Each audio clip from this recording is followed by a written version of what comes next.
Hey guys, welcome back.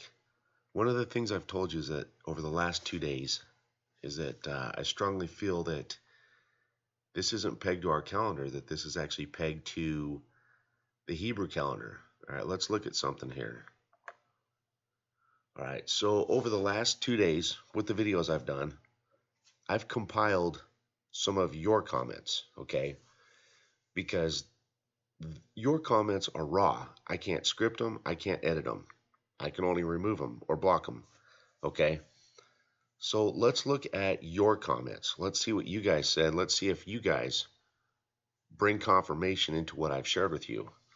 Okay, Rochelle D at the top, she put an amazing comment. Okay, and again, I want to thank you guys for posting and sharing your thoughts and comments, especially at this level.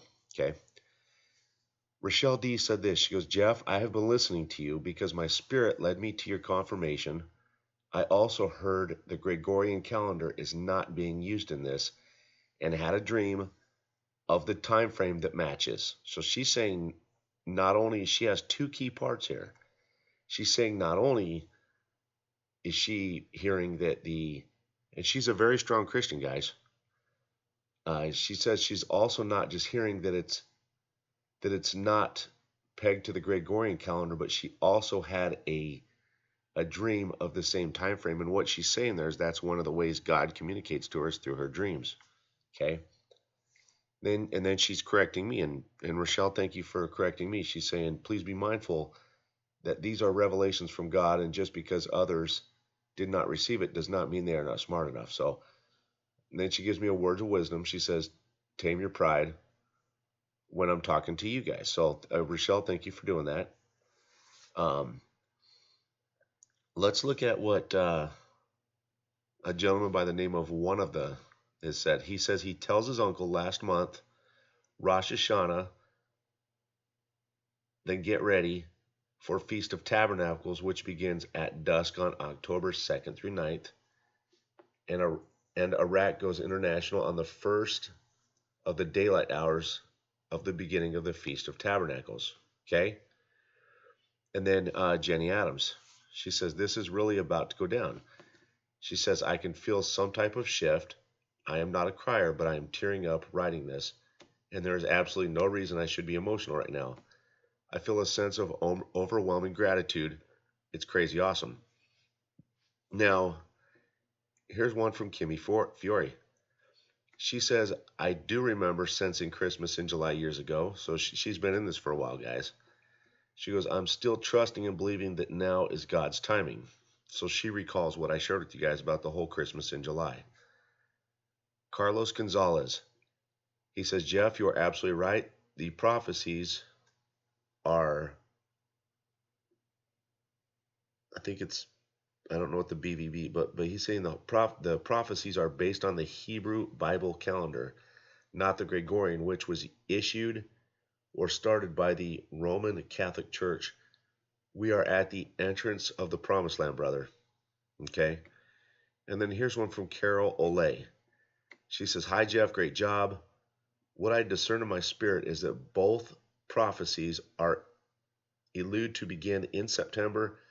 September is the first month of the Jewish secular year, and according to the Hebrew calendar, it is also the seventh month on the Hebrew religious calendar, as you have so rightly stated. Rosh Hashanah began at sunset on the 18th of September, which is our calendar, and also the first day, as it is only the Hebrew feast day that spans a 2-day period. It ended at sunset on the 20th of September. Having that said, as I know God loves his numbers, I took those numbers and I transposed them into the Hebrew calendar, beginning with the new year that came on Rosh Hashanah, and considered the 18th of September to be the first day of it. I counted 18 days into the 7th month to be March 5th, 6th, and 7th, which is the 18th, 19th, and 20th of Tishri. Could be our first business day here in the West, which is the fifth day, which begins those 3 days, which our sister QB prophesied concerning. It could be a little confusing, but we will soon see, in her honest opinion, if our newfound wealth doesn't begin this 3-day event over this time. So again, guys, Rochelle actually revealed something huge to us. And Rochelle, again, thank you for doing that. She says, I'm going to reread. She had 2 key parts, guys. She basically just said she's been, God brought her or led her to listen to me for confirmation. But she goes, I also heard the Gregorian calendar is not being used in this. And then she had a dream of the time frame that matches. So she's saying that she had a dream about the timing and how the Gregorian calendar is not being used, guys. And that's, Rochelle's a strong Christian, guys. She cracks the whip. I mean, you know, if something's not right, she'll definitely tell you. So there you guys go, guys. That's some strong confirmation about what I shared with you guys. This is raw and unscripted from other Christians that are hearing and sensing things as well. So anyway, just wanted to bring that forth, guys, to show that to you. I think that's this just brings good credibility and confirmation into what I've shared with you. Okay. Now, yesterday morning, when I did my video yesterday, I did my video, and then when I was doing my video, at the same time I was uploading it into YouTube, which means it hadn't even gone publicly for you guys.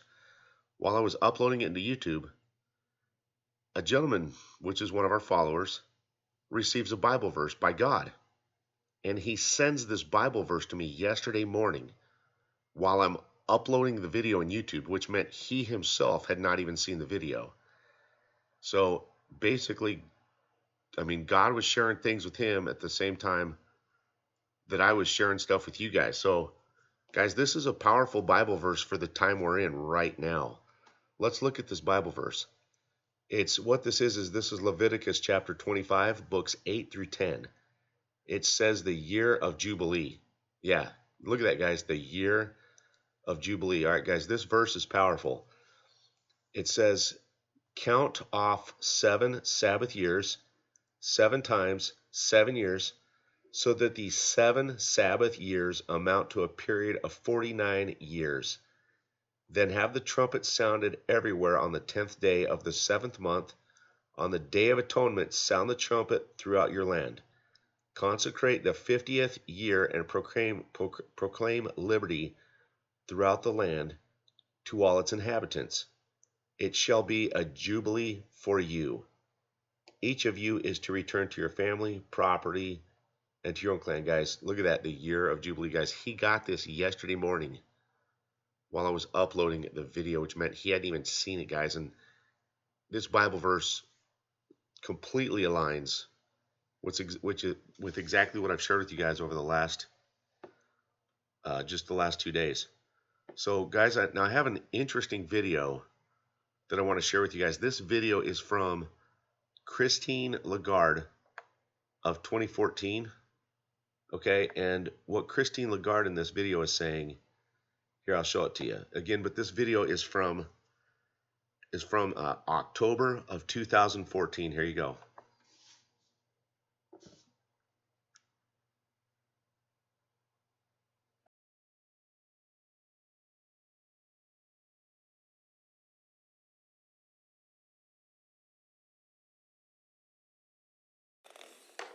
Thank you so much. Merci beaucoup. As you can tell, I do as I'm told, and I thought I had to stand up at the time when my immediate predecessor would sit down, and clearly I failed. Good afternoon, and thank you very much for having me with you. I would like to thank the National Press Club, and especially President Angela Grilling-Keane, for not only inviting me to this prestigious venue, but essentially presenting the outline of what I want to talk to you about now. So it's as if we had prepared that together, which we have not. Now, let me first of all, of course, begin by wishing you all a Happy New Year. I guess it's still time to do that, given that we are just exactly halfway through between our Western New Year and the Lunar New Year, which will loom in a few weeks' time. I think it's also appropriate to wish ourselves a happy new year, given what I would like to talk to you about, which has to do with the global economy and what we should expect for 2014.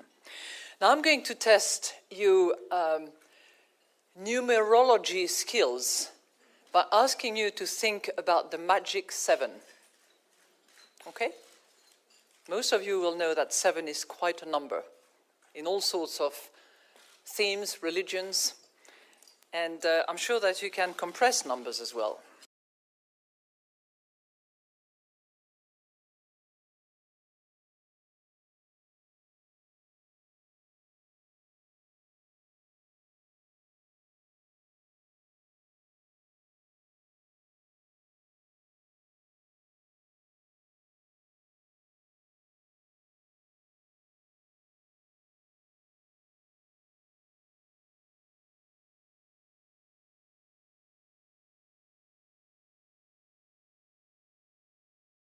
If we think about 2014, all right, I'm just giving you 2014, you drop the 0, 14, 2 times 7.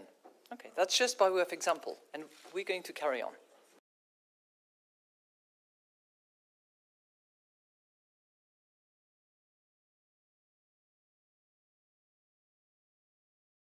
So, if we think about 2014, all right, I'm just giving you 2014, you drop the 0, 14, 2 times 7.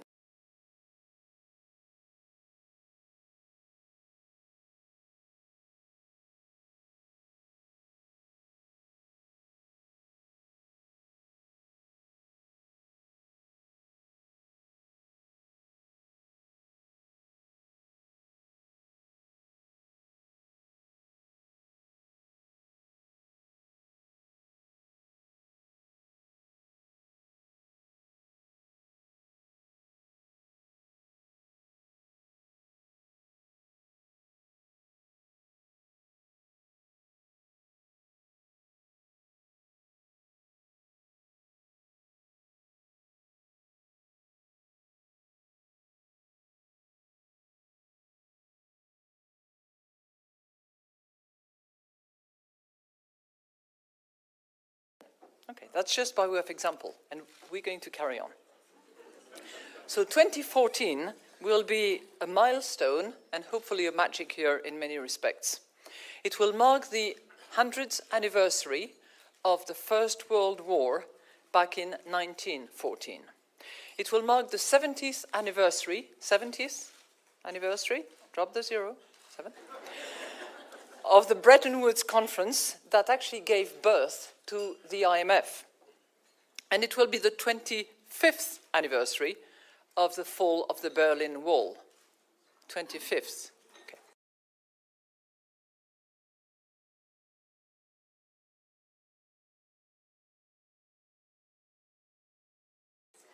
It will also mark the 7th anniversary of the financial market jitters that quickly turned into the greatest global economic calamity since the Great Depression. The crisis still lingers. Yet, optimism is in the air. We've left the deep freeze behind us, and the horizon looks just a bit brighter. So my hope and my wish for 2014 is that after those 7 miserable years, weak and fragile, we have 7 strong years.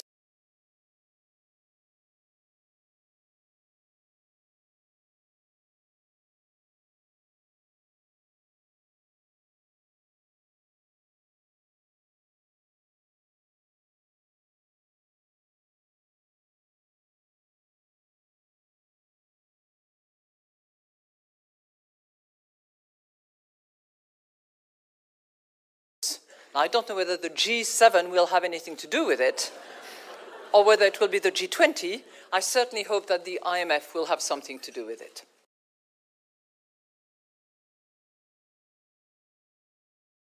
Now, I don't know whether the G7 will have anything to do with it, or whether it will be the G20. I certainly hope that the IMF will have something to do with it.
All right, guys.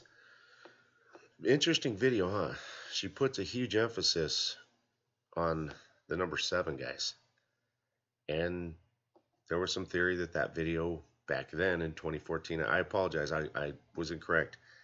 That video was actually from March of 2014, okay, not October of 2014. So again, that video was from March of 2014. So as you guys see now, here's that Bible verse that gentleman received in faith and shared with me yesterday while I was uploading my video. So that meant he didn't see my video till after sharing this with me, and this completely aligns with exactly what I've been sharing with you guys. So again, huge emphasis on the number 7, and then so if we just kind of recap and go back to what I shared with you guys on Thursday night, what I said to you guys is, I felt or sensed many of you seemed discouraged, frustrated, upset, challenged, because we had some amazing prophetic words, and then it seemed as though they had came and went. So you kind of felt discouraged, let down, that kind of thing. And that's why I brought this to you, to show you that those prophetic words, guys, that we thought ended in September were not for September. They're more for the Hebrew calendar. Okay, the month of Tishri. Again, the month of Tishri on the Hebrew calendar. Tishri is the 7th month. It's the start of the new year on the Hebrew calendar, but it's also the 7th month on the Hebrew calendar, and it spans from September 18th to October 18th. Okay, so, and then here you go, this verse right here, 7 times 7 years on the Sabbath. So the number 7 is, in the Bible, the number 7 means completion. So there you guys go. Lots of confirming information, guys. And you saw what our followers shared. And guys, that's raw and unscripted. So, hey, God bless you guys. Have a wonderful day. Take care.